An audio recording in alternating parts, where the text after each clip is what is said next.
So another mechanism, also in the case of this particular theist, other mechanisms for how the universe might have come to exist aren't even considered. So they're just inserting their own view of how that happened as the default thing.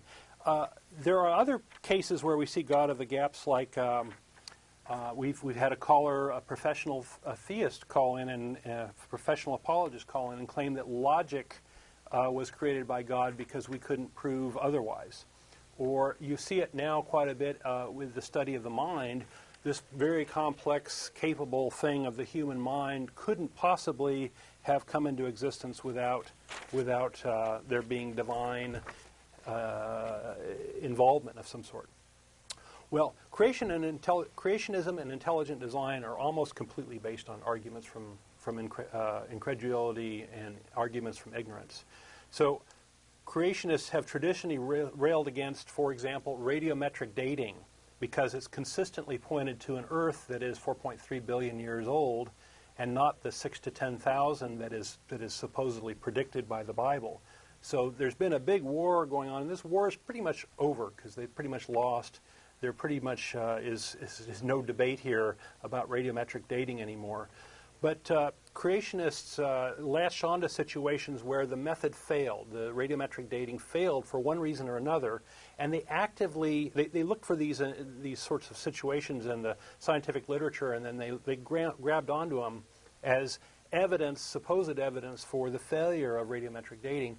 But they completely ignored the situations where science was able to explain why those failures existed, such as like a contaminated sample. So this is a very much kind of an active way of arguing, is to go shoot holes in your enemy, whether they're really holes or not. So their hope was to cast doubt on radiometric dating so that their theory of a young Earth would win, and no other explanations at all were ever considered. So today there's no real Christian consensus on the age of the universe. Some people buy into the scientific side of the dating of the universe and the Earth, and some people still cling to this 6,000 to 10,000 years, and there's a whole spectrum in between.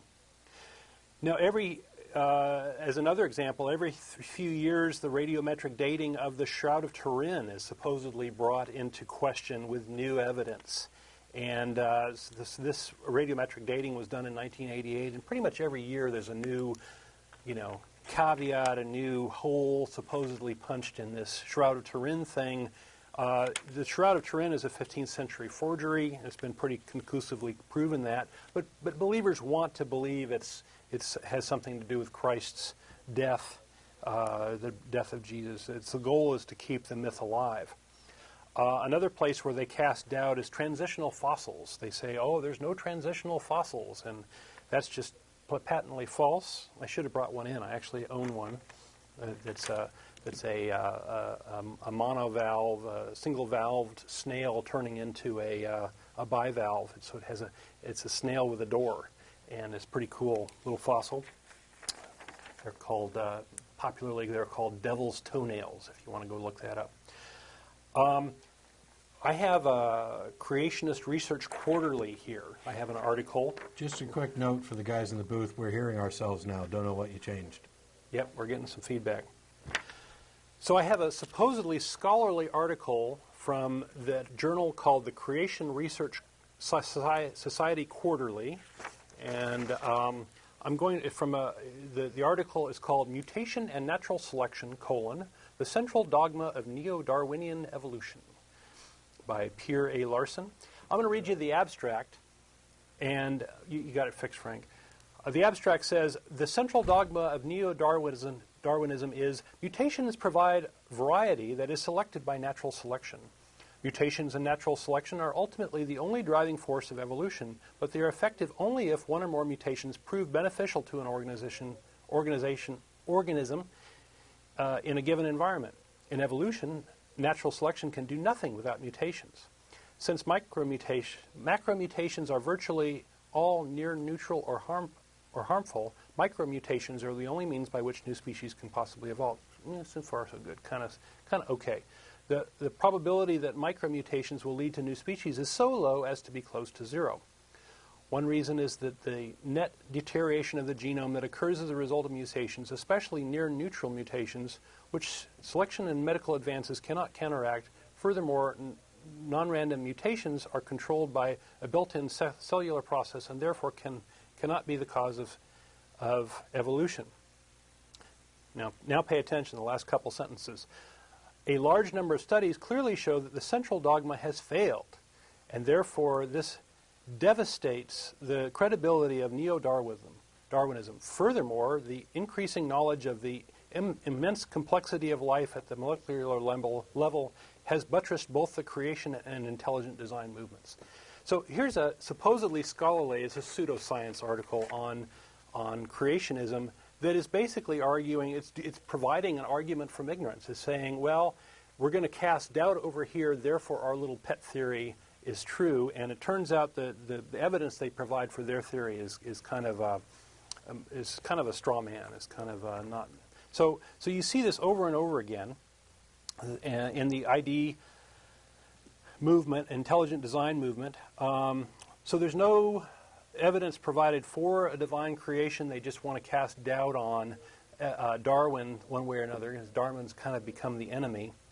And they provide a mechanism of irreducible complexity that has been discredited. So this is something that's been going on in the last 10, 15, 20 years. Now, note that the intelligent design movement, which is closely tied to the creationist movement, is really a conscious propaganda campaign run largely by the Discovery Institute and funded by a large number of Christian organizations. And what other propaganda campaigns have we seen? What other organizations have we seen with other hidden agendas? Well, the smoking, right? The whole smoking thing where the link of smoking to cancer has been trying, the tobacco companies have tried to hide that for many, many years.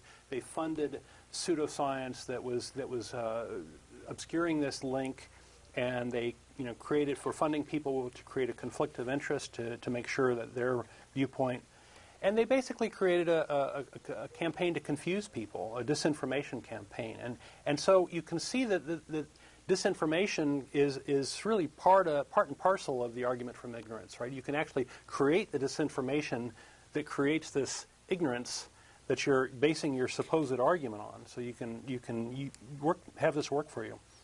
In global warming, we see the same sort of thing going on. We see the same sort of disinformation campaigns going on, and any small controversy raised it is held up as completely defeating the scientific evidence that we have a lot more CO2 in the atmosphere, and that the ice caps are melting, and that temperature measurements globally are increasing. So you also see a confusion between point data and global trends. So people will say, oh, well, it's cold outside today, there can't possibly be global warming. Well, global warming is about the average temperature on the Earth, the whole Earth for, say, a whole year. And it's a statistical misinference, right? You can't say anything about the mean given one data point. Let's see. And I think that's pretty much all I wanted to say. Yeah, we covered quite a few different logical fallacies, and it's because in many cases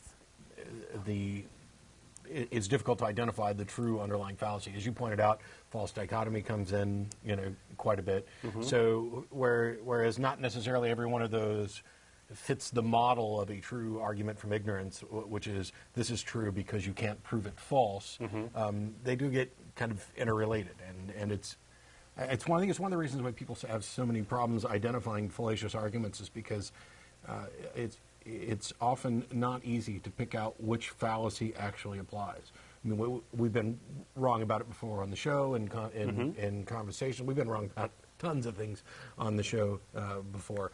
And yeah, I know some creationist out there just started giggling. But you're welcome to call in, as are the people who are waiting on the phone line. Yeah, we have callers, so let's go ahead and quick note before we start taking calls. If you don't get through on the phone today, or you didn't want to get through, or you didn't get enough time on the phone or whatever, you can email us at tv@atheist-community.org. That goes to myself, the co-host, many of the people behind the scenes We can't promise to respond to all of them. We do read all of them, and we respond to most of them, or a great many of them. I managed to, over the holiday time responds to period. them all personally. Poor Matt. Over the holiday period, I did manage to get my inbox down to about, I think there's about 17 or 18 that were in there before the show. So, Okay. if you wrote and hadn't got a response yet, there's a good chance yours may be among those 18. And if not, it might have been eaten by the spam filter. And that's why I want to remind everybody that when you do email, in the subject line, if you include AETV or NPR, anywhere in the subject line, at the beginning, at the end, both. Do both if you want to be safe. That's the only way that it's going to guarantee to get through my spam filters. Now, it may get eaten by somebody else's, but that will definitely get through my spam filters. So.